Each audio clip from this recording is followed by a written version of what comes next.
আসসালামু আলাইকুম রহমতুল্লাহ। আশা করি সবাই ভালো আছেন। তো আমরা ছোটবেলায় একটা কবিতা পড়েছিলাম, আমাদের ছোট নদী চলে বাঁকে বাঁকে, বৈশাখ মাসে তার হাঁটু জল থাকে, পার হয়ে যায় গরু পার হয় গাড়ি, দুই ধার উঁচু তার ঢালু তার পাড়ি। তো বলাই হয়ে থাকে বাংলাদেশ হচ্ছে নদীমাতৃক দেশ, এবং এখানে এত এত এত শাখা প্রশাখাযুক্ত এবং প্রধান নদী, যেগুলো নিয়ে আসলে অনেক অনেক অনেক কনফিউশন। আমাদের সংখ্যা নিয়ে কনফিউশন, কোন নদী কোথায় গিয়ে মিলে এটা আমরা জানি না, কিন্তু অ্যাটলিস্ট একটা নদীটার নামটা জানি, তাই তো। তো আজকের ভিডিওটা দেখলে আমাদের নদী সম্পর্কে যাবতীয় বিষয়টি কমপ্লিট হয়ে যাবে ইনশাআল্লাহ, এবং এক মার্ক কমন পাবেন নিশ্চিত। তো এজন্য আমরা শুরু করি কথা না বাড়িয়ে। তো আগেই বলে রাখি, নদী সম্পর্কে জানতে গেলে আসলে বাংলাদেশের মানচিত্র নিয়ে অল্প একটু ধারণা থাকা প্রয়োজন। তো বাংলাদেশের মানচিত্র নিয়ে আমার চ্যানেলের প্রথম ভিডিওটাই ছিল, যদিও প্রথম ভিডিও হয়, ভিডিওটা অত যে কোয়ালিটিফুল আমি বলবো না, কিন্তু উপরে ক্লিক করে আপনারা দেখে নিতে পারেন, কিছুটা হলেও শিখতে পারবেন। এবং তাছাড়া আন্তর্জাতিক যে বিষয়াদি, মানে আন্তর্জাতিক যে নদ নদী আছে সেগুলো নিয়ে অলরেডি আমি ভিডিও বানিয়ে লিখেছি, এই প্লেলিস্টে সার্চ দিলেই পাবেন, এবং আমি ডিসক্রিপশন বক্সেও লিঙ্ক দিয়ে রাখবো। ওকে, তো চলুন আজকে এই ভিডিও শুরু করি। তো প্রথমে আমি বাংলাদেশের একটা ম্যাপ দিয়ে শুরু করেছি। এই ম্যাপের উপরের দিকে আপনারা জানেন উত্তর, এদিকে হচ্ছে দক্ষিণ, যেদিকে বঙ্গোপসাগর, এদিকে ভারতের পশ্চিমবঙ্গ, এবং এদিকে ভারতের আসাম, মিজোরাম, ত্রিপুরা এবং মায়ানমারের কিছু অংশ, তাই না? এটা আমরা দেখেছি। তো এই যেই মানচিত্র, এই মানচিত্রে দেখুন অনেক অনেক অনেকগুলো নদী, এই পৃথিবীর চেয়ে অনেকগুলো, পুনর্ভবা, আত্রাই, তুলসীগঙ্গা, করতোয়া, ঘাঘট, যমুনেশ্বরী, তিস্তা, ব্রহ্মপুত্র নদ, কত, তাই না? তো এতটা হিজিবিজি মনে হলেও আসলে এটা এটা এতটা কঠিনও না। চলুন আজকে ভিডিও দেখার পরে আপনার মনে হবে আসলে এটা অনেক সহজ ছিল। ওকে, তো প্রথমে আসুন সংখ্যা। আসলে সংখ্যা নিয়ে আমাদের নদীগুলো যে কত, এটা নিয়ে অনেক অনেক অনেক কনফিউশন। তো আমাদের মাধ্যমিক যে ভূগোল ও পরিবেশ বই এবং বাংলাপিডিয়া, এই দুইটা তথ্য থেকে আমরা পাই আমাদের দেশে বর্তমানে নদীর সংখ্যা ছোট বড় শাখা প্রশাখা মিলিয়ে 700টি। কিন্তু পাবো বা বাংলাদেশ পানি উন্নয়ন বোর্ড যেটা, তার মতে, তার যে তথ্য, সেই তথ্য মতে হচ্ছে আমাদের 405টি নদী আছে। আবার সৈয়দ শামসুল হকের কবিতার কথা আমরা জানি, আমাদের এই দেশ বাংলাদেশ, এখানে বলা আছে 1300 নদীর দেশ হচ্ছে বাংলাদেশ। আবার জাতীয় নদী রক্ষা কমিশন কর্তৃক প্রকাশিত বাংলাদেশের নদ নদীর সংজ্ঞা ও সংখ্যা শীর্ষক একটা প্রবন্ধে বলা হয়েছে 1008টি নদী আছে বাংলাদেশে। তার মানে এটা নিয়ে সংখ্যা নিয়ে আসলে কনফিউশন আছে, এক একজন এক এক কথা বলে। তো আমরা সবগুলোই মোটামুটি মনে রাখবো। বাংলাপিডিয়া মতে 700টি, পানি উন্নয়ন বোর্ডের মতে 500টি, সৈয়দ শামসুল হকের মতে 1300টি, আবার বাংলাদেশের নদ নদীর সংখ্যা ও সংখ্যা মতে 1008টি। তো এই যে মাধ্যমিক ভূগোল এবং পরিবেশ বই, এবং সেই সাথে এই যে জাতীয় নদী রক্ষা কমিশন কর্তৃক প্রকাশিত যে এই বই, এই দুইটা মতে বাংলাদেশের নদ নদী যেগুলো আছে সবগুলো শাখা প্রশাখা সহ মোট যেই দৈর্ঘ্য সেটা হচ্ছে 22,155 কিলোমিটার। বাংলাপিডিয়া মতে এটি হচ্ছে 24,140 কিলোমিটার। ঠিক আছে। তো বাংলাদেশের নদী অঞ্চলের আয়তনের কথা যদি বলি, তাহলে মোটামুটি হচ্ছে 9,405 কিলোমিটার। ঠিক আছে। এখন যদি তাহলে বলি বাংলাদেশের বনাঞ্চলের আয়তন কত, বনাঞ্চলের আয়তন কত, সেটা হচ্ছে 21,657 বর্গ কিলোমিটার।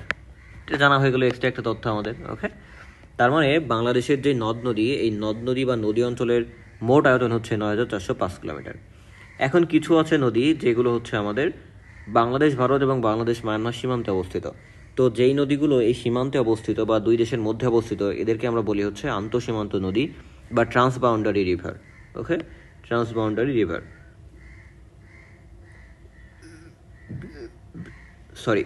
তো ট্রান্সবাউন্ডারি রিভার। তো বাংলাদেশের আন্তঃসীমান্ত নদী কত, এটা নিয়ে আসলে কনফিউশন আছে। বাংলাপিডিয়া বলে বাংলাদেশের আন্তঃসীমান্ত নদী হচ্ছে 58টি। তাহলে বাংলাপিডিয়ার মতে এটা হচ্ছে 58টি, কিন্তু যৌথ নদী কমিশন আছে, যৌথ নদী কমিশন বলেছিল এটা হচ্ছে 57টি। তো আপনারা জানেন যে 1972 সালে আমাদের বাংলাদেশ এবং ভারতের ভিতরে একটা চুক্তি স্বাক্ষরিত হয়, ভারত বাংলাদেশ মৈত্রী চুক্তি। তো এই চুক্তির অধীনে বাংলাদেশ একটা যৌথ নদী কমিশন গঠিত হয় দুই দেশের ভিতরে। তো এই যৌথ কমিশন মতে 57টি নদী আছে, যারা হচ্ছে ভারত এবং বাংলাদেশের মধ্যে অবস্থিত। ঠিক আছে, এবং বাংলাদেশ এবং অন্যান্য দেশের মধ্যে অবস্থিত। এই 57টি নদীর ভিতরে 55টি হচ্ছে বাংলাপিডিয়া মতে ভারত এবং বাংলাদেশের ভিতরে, এবং যৌথ নদী কমিশন মতে 54টি হচ্ছে ভারত এবং বাংলাদেশের ভিতরে, এবং বাকি যে 3টি সেটি হচ্ছে মায়ানমার এবং বাংলাদেশের ভিতরে অবস্থিত, এবং এই 3টি হচ্ছে নাফ, সাঙ্গু এবং মাতামুহুরি। এই 3টা নদীর কথা মনে রাখবেন, যে বাংলাদেশ এবং মায়ানমার সীমান্তে অবস্থিত 3টা নদী হচ্ছে নাফ, সাঙ্গু এবং মাতামুহুরি। তো এই নাফ নদীকে বলা হয় হচ্ছে বাংলাদেশ এবং মায়ানমার পৃথককারী নদী, মানে দুই দেশের সীমান্ত পৃথক করেছে এই নদী, এবং এটি হচ্ছে কক্সবাজারের দিকে অবস্থিত। ঠিক আছে, তাহলে কক্সবাজারের দিকে নাফ নদী অবস্থিত, যেটি বাংলাদেশ এবং ভারতকে পৃথক করে রেখেছে। ঠিক আছে, সরি, বাংলাদেশ এবং মায়ানমারকে পৃথক করে রেখেছে। এখন বাংলাদেশ এবং মায়ানমারের ভিতরে যে আন্তঃসীমান্ত নদীগুলো আছে তার ভিতরে আমরা মোটামুটি 6টি নদী পাবো, যেই নদীগুলো বাংলাদেশ হতে ভারতে প্রবেশ করেছে।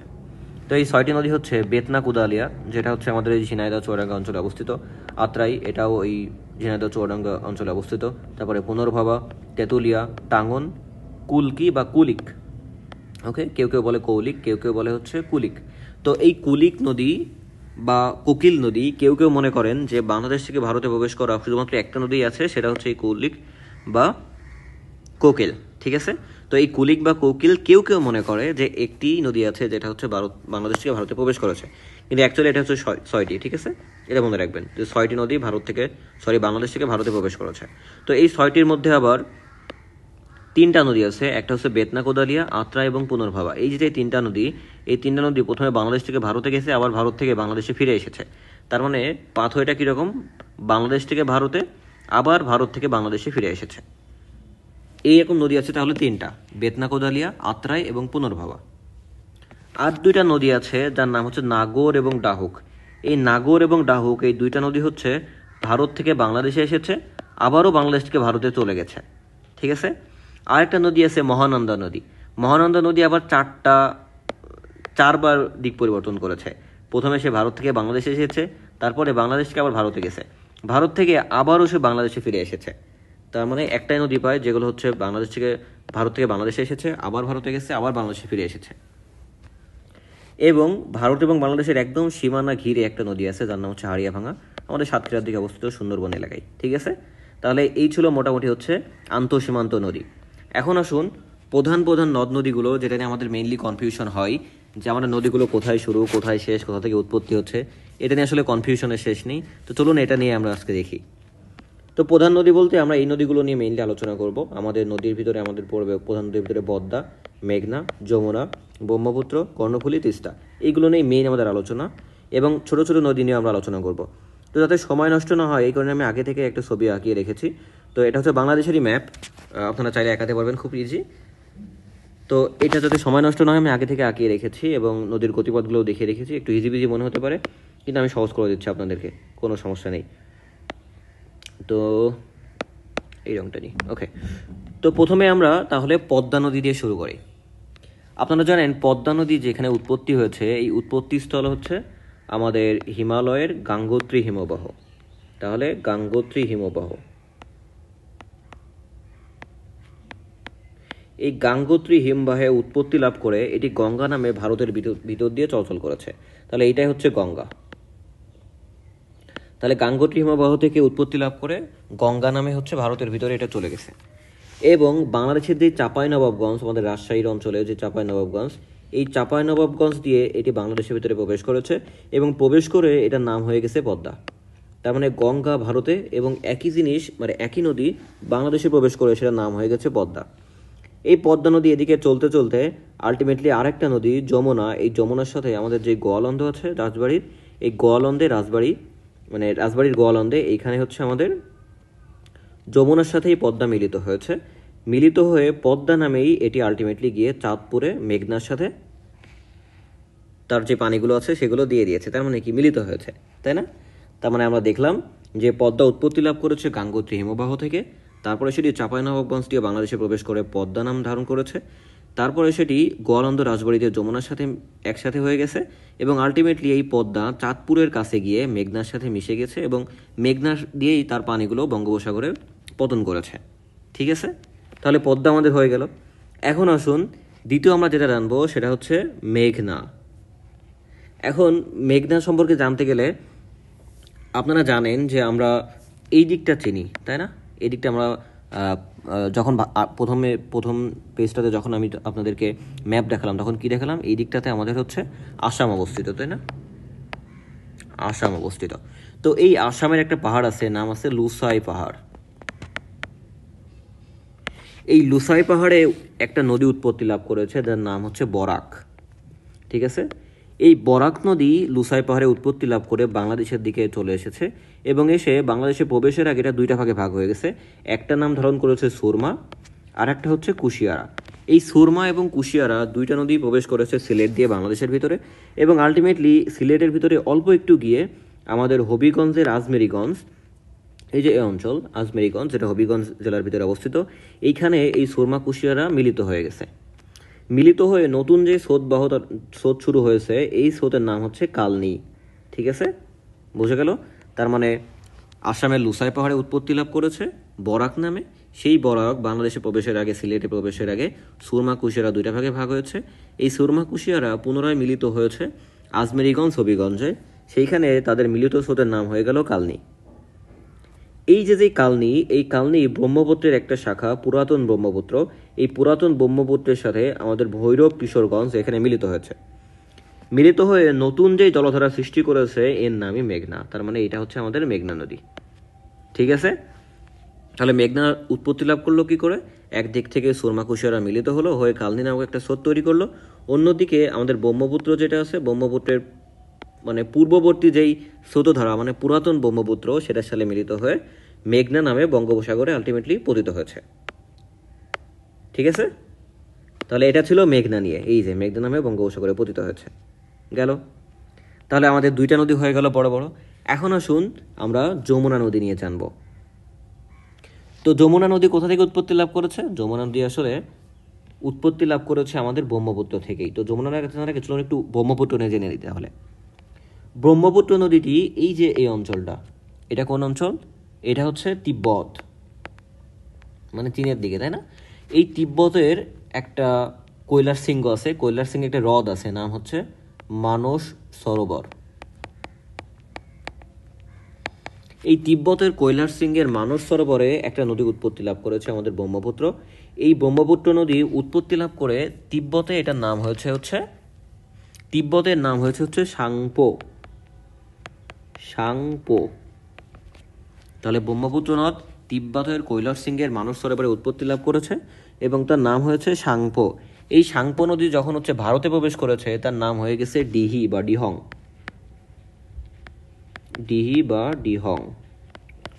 এই ডিহি বা ডিহং বাংলাদেশের কুড়িগ্রাম দিয়ে প্রবেশ করেছে বাংলাদেশের ভিতরে। তো কুড়িগ্রাম দিয়ে যখন বাংলাদেশের ভিতরে প্রবেশ করেছে, তখন তার নাম হয়ে গেছে ব্রহ্মপুত্র। ঠিক আছে, তার মানে উৎপত্তি লাভ করেছে তিব্বতের মানস সরোবরের কৈলাস সিংয়ের মানস সরোবরে, নাম ধারণ করেছে সাংপো। সেখান থেকে ভারতে প্রবেশ করে নাম ধারণ করেছে ডিহি বা ডিহং। তারপরে কুড়িগ্রাম দিয়ে বাংলাদেশে প্রবেশ করে নাম ধারণ করেছে ব্রহ্মপুত্র। এই ব্রহ্মপুত্র নিচের দিকে এসে এই ব্রহ্মপুত্র আরও নিচের দিকে এসে দেখুন, এই যে এদিকে এসে মিলিত হয়েছে আমাদের তিস্তার সাথে। তো তিস্তার সাথে যেখানে মিলিত হয়েছে, এই জায়গাটা হচ্ছে কুড়িগ্রামের চিলমারি নামক একটা অঞ্চল। তার মানে কুড়িগ্রামের চিলমারিতে এই ব্রহ্মপুত্র তিস্তার সাথে মিলিত হয়েছে। মিলিত হয়ে সামনের দিকে আসার সময় 1787 সালে, কত সালে? 1787 সালে একটা ভূমিকম্প হয়েছিল বাংলাদেশে। এই ভূমিকম্পে এই যে ব্রহ্মপুত্রের যে পুরাতন জলধারা, এটা কিছুটা পরিবর্তিত হয়ে যায়। পরিবর্তিত হয়ে গিয়ে যেটা আগের মতোই বহাল ছিল, এটাকে আমরা বলে থাকি পুরাতন ব্রহ্মপুত্র, যেটি আমাদের কালনীর সাথে মিলে মেঘনা তৈরি করেছে, একটু আগেই বললাম। তাহলে এটা হচ্ছে পুরাতন ব্রহ্মপুত্র। আর বাকি যেটা আছে, সোজাসুজি যেটা ছিল, সেইটার নাম হয়ে গেছে যমুনা। ঠিক আছে, তাহলে যমুনা ব্রহ্মপুত্র সম্পর্কে জানা গেল। তাহলে যমুনাটা তৈরি হয়েছে কিভাবে? 1787 সালে যেই ভূমিকম্প হয়েছিল, সেখান থেকে আমাদের ব্রহ্মপুত্র নদেরই একটা পরিবর্তিত জলধারা আমাদের যমুনা নামে পরিচিত হয়ে গেছে। ঠিক আছে, তাহলে এটা ছিল যমুনা। এখন আসুন, এই যে তিস্তা তাহলে কোথা থেকে আসলো? তিস্তা নদীর উৎপত্তি তাহলে কোথা থেকে হলো? এটা এখন আমরা জানব। তো তিস্তা নদী এদিকে হিমালয়, তাই না? এই হিমালয়ের এইখানে যে পর্বতগুলো, এর নাম হচ্ছে সিকিম পর্বত। এই সিকিম পর্বত থেকে তিস্তা নদী উৎপত্তি লাভ করে বাংলাদেশের যে লালমনিরহাট, এই লালমনিরহাট দিয়ে প্রবেশ করেছে আমাদের দেশের ভিতরে। তো লালমনিরহাটে প্রবেশ করে এটা ভিতরের দিকে গিয়ে আমাদের যেই ব্রহ্মপুত্রের সাথে মিলিত হয়েছে চিলমারি কুড়িগ্রামে, যেটা একটু আগেই বললাম। ঠিক আছে, তাহলে এই যে নদীগুলোর কথা বললাম, এটাই ছিল মেইনলি আমাদের প্রধান প্রধান যে নদীগুলো, তাহলে আশা করি আপনারা বুঝতে পেরেছেন কোথা থেকে কী হচ্ছে। আরেকবার আমি বলে দিচ্ছি, পদ্মা আমাদের গাঙ্গোত্রী হিমবাহে তৈরি হয়েছে, গঙ্গা নামে বাংলাদেশে প্রবেশ করেছে চাঁপাইনবাবগঞ্জ দিয়ে, চাঁপাইনবাবগঞ্জে প্রবেশ করে নাম হয়ে গেছে পদ্মা। এই পদ্মা মেঘনার সাথে যমুনার সাথে মিলিত হয়েছে গোয়ালন্দ রাজবাড়িতে, পদ্মা নামেই এটি মেঘনাতে গিয়ে চাঁদপুরে মিলিত হয়েছে, তারপরে বঙ্গোপসাগরে পতিত হয়েছে। মেঘনা কী করে তৈরি হয়েছে? আমাদের লুসাই পাহাড় থেকে, আসামের লুসাই পাহাড় থেকে বরাক নামে একটি নদী তৈরি হয়েছে, যেটা সুরমা কুশিয়ারা নামে সিলেট দিয়ে প্রবেশ করেছে, এবং এটি আজমেরীগঞ্জ হবিগঞ্জে একত্রে মিলিত হয়ে কালনী নামক একটা স্রোতধারা তৈরি করেছে, যেটি পুরাতন ব্রহ্মপুত্রের সাথে কিশোরগঞ্জের যেই ভৈরব, এই ভৈরবে মিলিত হয়ে তৈরি করেছে মেঘনা, যেটি পদ্মার সাথে মিলিত হয়ে বঙ্গোপসাগরে পতিত হয়েছে। ঠিক আছে, ব্রহ্মপুত্র কীভাবে তৈরি হলো? এটি তিব্বতের মানস সরোবরে তৈরি হয়েছে কৈলাস সিংয়ের, সেখানে তিব্বতের নামকরণ ছিল হচ্ছে সাংপো, সেটি ভারতে এসে নামকরণ হয়ে গেল ডিহি বা ডিহং, সেটি বাংলাদেশের কুড়িগ্রাম দিয়ে প্রবেশ করে নামকরণ হয়ে গেল ব্রহ্মপুত্র। এই ব্রহ্মপুত্র তিস্তার সাথে মিলিত হয়েছে চিলমারি কুড়িগ্রামে, তারপরে 1787 সালে ভূমিকম্পে দিক পরিবর্তিত হয়ে গিয়ে যমুনার সৃষ্টি করেছে, এবং পুরাতনটার নাম হয়ে গেছে হচ্ছে পুরাতন ব্রহ্মপুত্র। এই যমুনা গোয়ালন্দ রাজবাড়িতে পদ্মার সাথে মিলিত হয়ে আলটিমেটলি মেঘনায় গিয়ে পতিত হয়েছে। তিস্তা কোথা থেকে তৈরি হয়েছে? হিমালয় সিকিম পর্বত থেকে, সেখান থেকে তৈরি হয়ে বাংলাদেশের লালমনিরহাট দিয়ে বাংলাদেশের ভিতরে প্রবেশ করেছে, এবং আলটিমেটলি ব্রহ্মপুত্রের সাথে চিলমারি কুড়িগ্রামে এসে মিলিত হয়েছে। ঠিক আছে, তাহলে এটাই ছিল বাংলাদেশের প্রধান প্রধান যে নদীগুলো, সেগুলো আশা করি বুঝতে পেরেছেন। এখন আসুন আরেকটা নদীর কথা কি বললাম, প্রধান নদী, সেটি হচ্ছে আমাদের কর্ণফুলী, তাই না? তাহলে কর্ণফুলীর কথা আমাদের মাথায় আসলে কি মাথায় আসে? চট্টগ্রাম, তাই না? তো এটি আসলে আমরা জানি এদিকে কি আসে, মিজোরাম। এই মিজোরামে একটা পাহাড় আছে, নাম হচ্ছে লুসাই পাহাড়। তো মিজোরামের লুসাই পাহাড় থেকে উৎপত্তি লাভ করে এই যে কর্ণফুলী নদী, এটি বাংলাদেশের রাঙামাটি দিয়ে আমাদের রাঙামাটির ভিতরে এবং চট্টগ্রামে প্রবেশ করেছে, প্রবেশ করে আলটিমেটলি এটি হচ্ছে বঙ্গোপসাগরে পতিত হয়েছে। পতিত হওয়ার আগে এটি বাংলাদেশের উৎপত্তি এবং বাংলাদেশের শেষ একটা নদী, যাকে আমরা হালদা নদী বলে থাকি, প্রাকৃতিক যেটা মৎস্য প্রজনন কেন্দ্র এবং দক্ষিণ এশিয়ার সবথেকে বড় মৎস্য প্রজনন কেন্দ্র প্রাকৃতিক। এই হালদা নদী এসে মিলিত হয়েছে এর সাথে হচ্ছে কালুরঘাট চট্টগ্রামে। ঠিক আছে, তাহলে এটাই ছিল প্রধান প্রধান যে নদীগুলো সেগুলো। এখন আসুন এই নদীগুলো সম্পর্কে, তাহলে আমরা তো স্রোতধারা সব দেখলাম, কীভাবে কোথায় গিয়ে মিলিত হলো সব দেখলাম। এখন সেম জিনিস আরেকবার আমরা রিডিং দিব, ভিতরে সব লেখা আছে এবং কয়েকটা এক্সট্রা তথ্য আমরা জানবো। তো চলুন শুরু করি। তো প্রথমে আসুন পদ্মা নদী। পদ্মা নদী সম্পর্কে কি বললাম? এটি তৈরি হয়েছে কোথায়? গাঙ্গোত্রী হিমবাহে, প্রবেশ করেছে চাঁপাইনবাবগঞ্জ দিয়ে। এখন এই শাখা নদীগুলো সম্পর্কে একটু জানা লাগবে। কুমার নদ, মাথাভাঙ্গা, ভৈরব, গড়াই, মধুমতি, আড়িয়ালখা, ইছামতি এবং আরও অনেকগুলো আছে। তাহলে কি কি? কুমার নদ, মাথাভাঙ্গা, ভৈরব, গড়াই, মধুমতি, আড়িয়ালখা, ইছামতি, এগুলো হচ্ছে শাখা নদী। আর উপনদী কি আছে? পুনর্ভবা, পাগলা, মহানন্দা। তো এই মহানন্দার আবার 3টা উপনদী আছে, নাগর, কুলিক এবং টাঙ্গন। এই নাগর, কুলিক এবং টাঙ্গন এই 3টা হচ্ছে মহানন্দার উপনদী, আর মহানন্দা নিজে আবার আমাদের পদ্মার উপনদী। এখন আসুন এই শাখা নদী উপনদীর ভিতরে ডিফারেন্সটা কি? ধরুন এইটা একটা নদী, ঠিক আছে, আমরা ধরলাম এইটা একটা নদী। এই নদী যদি এইরকম কোনো শাখা পোশাখা দিয়ে দেয়, ধরুন এদিকে নদীটা বাহিত হচ্ছে এদিকে, ঠিক আছে, এরকম যদি কোনো শাখা পোশাখা দিয়ে দেয় সেটাকে আমরা বলবো হচ্ছে শাখা। আর এই নদী যদি কোনো একটা জলধারা থেকে পানি গ্রহণ করে, ধরুন এই দুইটা, তাহলে যেই নদী জলধারা থেকে পানি গ্রহণ করবে, এই গ্রহণকারী এই জলধারাকে বলা হবে হচ্ছে উপনদী। ঠিক আছে, তাহলে উপনদী থেকে নদী পানি গ্রহণ করে এবং শাখা নদীতে পানি দিয়ে দেয়। বোঝা গেছে? আচ্ছা, এখন আসুন গতিপথ। তাহলে গতিপথের কথা আমি অলরেডি বলেছি যে এটি পদ্মা যমুনার সাথে মিলিত হয়েছে হচ্ছে রাজবাড়ির গোয়ালন্দে, আর মেঘনার সাথে মিলিত হয়েছে হচ্ছে চাঁদপুরে। ঠিক আছে, এখন আসুন এই বাংলাদেশের পদ্মার বিধৌত অঞ্চল যেটা, এটা একটু মনে রাখা লাগবে আমাদের, 34,188 বর্গ কিলোমিটার, এবং বাংলাদেশের প্রবেশের আগে সীমান্ত বরাবর প্রায় 145 কিলোমিটার কিন্তু এটি প্রবাহ দেখা যায় বাংলাদেশের সীমান্তে। এবং ফারাক্কাবাদ যেটা আছে এটা কিন্তু এই পদ্মার অববাহিকা নির্মাণ করা হয়েছে। ঠিক আছে, এখন আসুন মেঘনা নদী। তো মেঘনা নদী কোথায়? আসামের লুসাই পাহাড় থেকে বরাক নদী নামে উৎপত্তি লাভ করে সুরমা কুশিয়ারা হিসেবে সেটি সিলেটে প্রবেশ করেছে, এবং সিলেটের রমলশিদে প্রবেশ করে হবিগঞ্জের রাজমেরীগঞ্জে সেটি মেঘনা নামে ধারণ করে প্রবেশ করেছে বাংলাদেশে, এবং সুরমা কুশিয়ারা মিলিত যে স্রোত ছিল তার নাম হচ্ছে কালনী।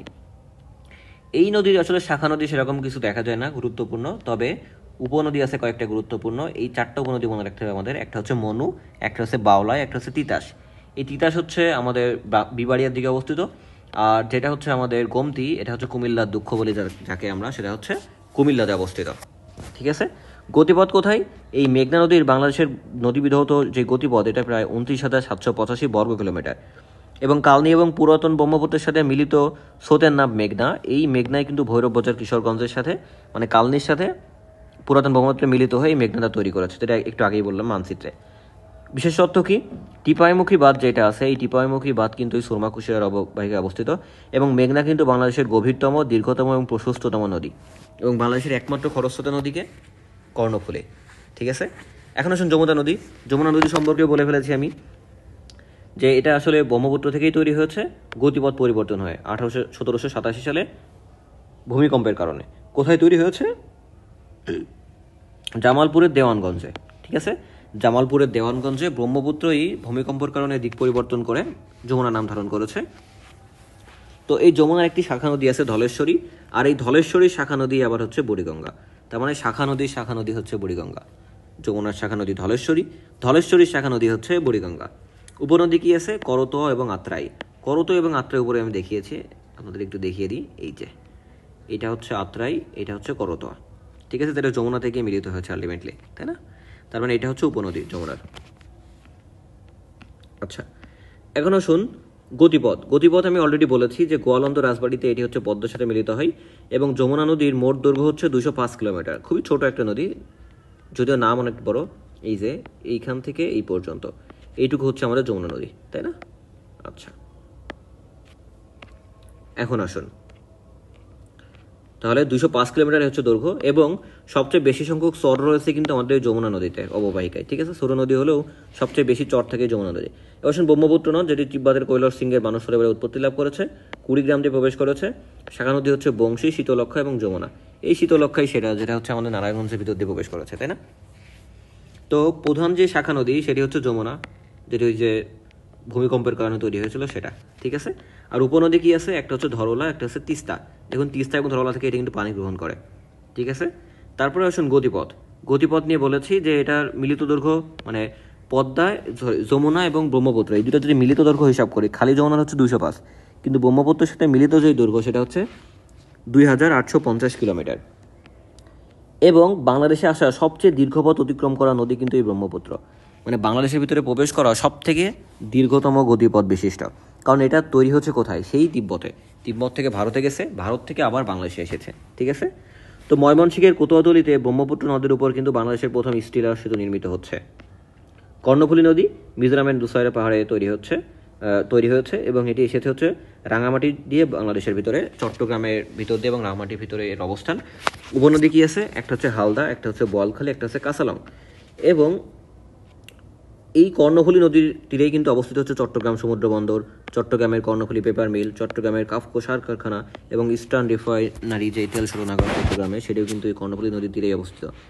এবং কর্ণফুলীর প্রবাহ পথেই কিন্তু আমরা দেখেছি যে কাপ্তাই লেক আছে। এই কাপ্তাই লেকে 1962 সালে কিন্তু কর্ণফুলী পানি বিদ্যুৎ বা জলবিদ্যুৎ কেন্দ্র স্থাপিত হয়, যার নির্মাণ কাজ যদিও 1957 সালে শুরু হয়েছিল, এবং বিদ্যুৎ উৎপাদন ক্ষমতা হচ্ছে 230 মেগাওয়াট। এবং কাপ্তাই যে পানি ধারণ ক্ষমতা সেটি হচ্ছে 52 লাখ একক, দশক, শতক, সহস্র, অযুত, লক্ষ, নিযুত, মানে 52,51,000। ঠিক আছে, আমাকে গোনা লাগছে আর অবশ্য, আমি 52-51 দিয়ে মনে রাখি, 52-51,000 এভাবে মনে থাকে আমার আর কি। কাপ্তাই বাঁধের উচ্চতা হচ্ছে 46 মিটার। ঠিক আছে, আর একমাত্র খরস্রোতা নদীও বাংলাদেশে কিন্তু এই কর্ণফুলী নদী। এখন আসুন কর্ণফুলীতে কাপ্তাই লেক কী করে আসলো সেটা একটু দেখাই। এই যে দেখুন, এটা হচ্ছে কর্ণফুলী। এই কর্ণফুলী মাঝখানের দিকে যাওয়ার সময় দেখুন এই কাপ্তাই লেকে এসে মিশেছে, তারপরে এটি বঙ্গোপসাগরে পড়েছে। তো এই কারণে আমরা কাপ্তাই লেকটা আসলে এই কর্ণফুলীর অববাহিকায় বা পথিমধ্যেই পাই। ঠিক আছে, এখন আসুন কিছু ছোট ছোট নদী আছে যেগুলো সম্পর্কে আমাদের একটু জানা লাগবে। একটি হচ্ছে তিতাস। তো তিতাসের উৎপত্তি হচ্ছে ভারতের ত্রিপুরাতে, এবং উৎপত্তিস্থলে এর নাম ছিল হচ্ছে হাওড়া নদী। ঠিক আছে, তাহলে হাওড়া নদী এটি উৎপত্তিস্থলের নাম ছিল, যেটি উৎপত্তি লাভ করেছে হচ্ছে ভারতের ত্রিপুরাতে, তারপরে এটি ব্রাহ্মণবাড়িয়ায় প্রবেশ করেছে। এবং এই নামটা আমি এই কারণে বলছি, তিতাস নদীর নামটা ভিতরে এই কারণে ঢুকিয়েছি যে এটা, এই নামে একটা লিখনই আছে, তাই না? একটা উপন্যাস বা এই টাইপের, তার নাম হচ্ছে তো তিতাস একটি নদীর নাম, যেটা হচ্ছে অদ্বৈত মল্লবর্মণের লিখিত। ফেনী নদী, এই নদী এই কারণে দিয়েছি কারণ আমাদের ফেনী জেলার নামে এই নদীর নাম, তার মানে কি ফেনীতে অবস্থিত, তাই তো? হ্যাঁ, ফেনী, খাগড়াছড়ি, চট্টগ্রাম এই অঞ্চলে আসলে ফেনী নদীর অবস্থিত।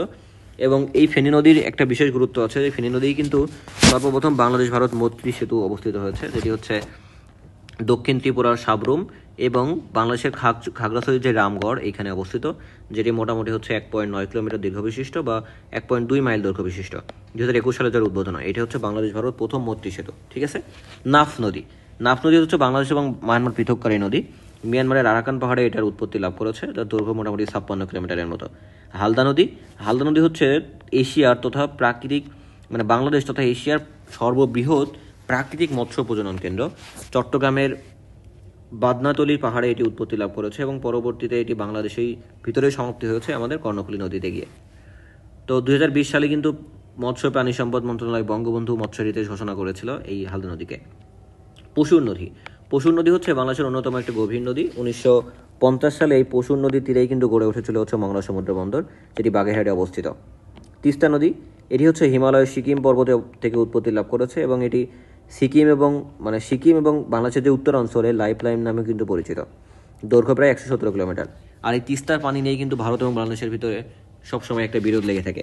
তো এখানে যেহেতু বললাম যে এই তিস্তাকে বলা হয় উত্তর অঞ্চলের লাইফ লাইন এবং ভারতের সিকিমের লাইফ লাইন, তো পশ্চিমাঞ্চলের লাইফ লাইন থেকে কি এটা প্রশ্ন আসতে পারে, বাংলাদেশের পশ্চিমাঞ্চলের লাইফ লাইন বলা হয় গড়াই নদীকে। করতোয়া, মহাভারতে একটা নদীর নাম উল্লেখ আছে, এই নদীর নাম হচ্ছে করতোয়া, যার পাড়ে হচ্ছে মহাস্থানগড় অবস্থিত। এটি দিনাজপুর, বগুড়া এই অঞ্চলে অবস্থিত। সুরমা নদী সিলেট অঞ্চলে অবস্থিত, যার উৎস হচ্ছে বরাক নদী, মোটামুটি 249 কিলোমিটার দৈর্ঘ্য এবং এর মোহনায় হচ্ছে বাওলাই নদী নামে পরিচিত, ঠিক আছে? তারপরে আসুন সাঙ্গু নদী, যার উৎপত্তি হচ্ছে আরাকান পাহাড়ে, মোটামুটি 244 কিলোমিটার দৈর্ঘ্য। এই দুটো তথ্য জানলেই হবে। মাতামুহুরী নদী, বান্দরবানের লামাই মাইভার পর্বত থেকে এটি উৎপত্তি লাভ করেছে, মোটামুটি 120 কিলোমিটার মতো দৈর্ঘ্য। কপোতাক্ষ নদ, এই নদীর নাম মনে করলেই আমাদের কার নাম মনে আসে? মাইকেল মধুসূদন দত্ত। আসলে মাইকেল মধুসূদন দত্তের যে জন্মস্থান, সেখানে আসলে এটি এই নদ অবস্থিত এবং এই নামে তার একটা কবিতাও আছে, এটি হচ্ছে যশোরে অবস্থিত। ভৈরব নদী, এটি হচ্ছে মুজিবনগরের স্মৃতি বিজড়িত এবং এর যেই অববাহিকা এটি গেছে হচ্ছে 3টা জেলার ভিতর দিয়ে, আমাদের মেহেরপুর, চুয়াডাঙ্গা এবং ঝিনাইদহের ভিতর দিয়ে, ঠিক আছে? রূপসা নদী, রূপসা মানে কি? খুলনা, তাই না? তো এইটার নাম এই কারণে আমি এখানে দিয়েছি কারণ এই রূপসা হচ্ছে একজনের নামে এই নদীর নামকরণ করা হয়েছে। রূপ আর এই সাহা, এই রূপ সাহা থেকে রূপসা নাম হয়েছে, ঠিক আছে? তার প্রকৃত নাম হচ্ছে রূপলাল সাহা। গোবরা নদী, গোবরা নদী হচ্ছে বাংলাদেশের ক্ষুদ্রতম নদী, এই কারণে নাম দিয়েছি, যেটা পঞ্চগড়ে অবস্থিত। গাবখান নদী, যাকে বলা হয় বাংলাদেশের সুয়েজ খাল, গাবখান নদীকে তাহলে বলা হয় বাংলাদেশের সুয়েজ খাল, যেটি ঝালকাঠিতে অবস্থিত। এবং পশ্চিমা বাহিনী নদী কাকে বলা হয়? বিল ডাকাতিয়া। এটা কিন্তু নদী না, এটা হচ্ছে একটা বিল ডাকাতিয়া, যেটা খুলনাতে অবস্থিত, এটিকে বলা হয় পশ্চিমা বাহিনীর নদী, ঠিক আছে? এখন নদ নদীর পূর্ব নাম, এটি নিয়ে অনেক প্রশ্ন আসে। আমরা জানি যে পদ্মার পূর্ব নাম ছিল হচ্ছে কীর্তিনাশা, যমুনা জোনাই, বুড়িগঙ্গার নাম হচ্ছে দোলাই। ওই যে ধোলাই খালের কথা মনে আছে না, আমাদের সেই ধলাই খাল বিখ্যাত, সেই ধলাই খালই হচ্ছে এই বুড়িগঙ্গা। ব্রহ্মপুত্রের নাম হচ্ছে লৌহিত্য। পদ্মার ভারতীয় নাম কি? গঙ্গা বা নলিনী। ব্রহ্মপুত্রের তিব্বতের নাম সাংপো, ভারতীয় নাম ডিংহি বা ডিহি। মেঘনার ভারতীয় নাম হচ্ছে বরাক। এগুলো আমি বলেছি অলরেডি। তারপরে আসুন, আমরা বিভিন্ন নদীকে বলে থাকি বিভিন্ন অঞ্চলের দুঃখ, কারণ রিসেন্টলি আমরা গোমতী নদীর দুঃখ আমরা দেখেছি, কুমিল্লাতে কি লেভেলের একটা বন্যা তৈরি করেছিল ভারত থেকে আসা পানি।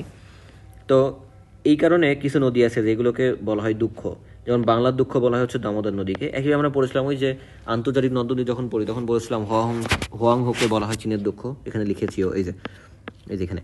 তো এটা হচ্ছে চীনের দুঃখ বলা হয় হোয়াংহোকে, বাংলার দুঃখ বলা হয় তাহলে দামোদর নদীকে, কুমিল্লার দুঃখ হচ্ছে গোমতী নদী। এই গোমতী নদীতে কিন্তু জোয়ার ভাটা হয় না, এটি মনে রাখবেন। ঢাকার দুঃখ হচ্ছে বুড়িগঙ্গা, চট্টগ্রামের দুঃখ হচ্ছে চাকতাই খাল, খাগড়াছড়ির দুঃখ হচ্ছে চেঙ্গি ভ্যালি, ঠিক আছে?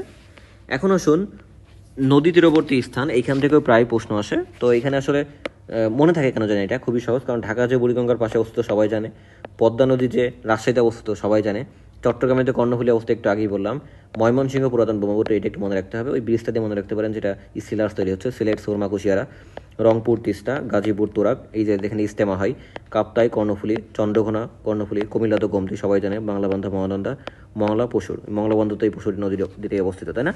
মুন্সিগড় ধলেশ্বরী, মহস্থানগড় করতোয়া, এটা আমি বললাম। লালবাগ কেল্লা বুড়িগঙ্গার তীরে অবস্থিত। মাদারীপুর হচ্ছে পদ্মা, শিলাইদা, আরিচাঘাট, শালদা, মাদারীপুর এগুলো সবই হচ্ছে পদ্মা নদীর তীরে অবস্থিত। কুষ্টিয়া হচ্ছে গয়া নদীর তীরে অবস্থিত। ফরিদপুর আড়িয়াল খাঁ, যশোর হচ্ছে কপোতাক্ষ নদ, এটাও মনে থাকবে এমনি। নারায়ণগঞ্জ হচ্ছে শীতলক্ষা, কক্সবাজার হচ্ছে নাফ নদী, এটাও মনে থাকবে যদি ভারত এবং মায়ানমার এবং বাংলাদেশকে পৃথক করেছে। দিনাজপুর হচ্ছে পুনর্ভবা এবং আত্রাই। ফেঞ্চুগঞ্জ হচ্ছে কুশিয়ারা এবং ঘোড়াশাল হচ্ছে শীতলক্ষার তীরে অবস্থিত। তো এটাই ছিল মোটামুটি আমাদের বাংলাদেশের নদ নদী সম্পর্কে ডিটেলস। এর বাইরে এখন পর্যন্ত প্রশ্ন আসতে দেখা যায়নি এবং ইনশাল্লাহ আসবেও না। সব কিছুই মোটামুটি কমপ্লিট করে দিয়েছি। এখন পরবর্তী ভিডিওতে দেখা হচ্ছে। ভালো থাকবেন, সুস্থ থাকবেন। আসসালামু আলাইকুম রহমতুল্লাহ। Thank you so much for watching.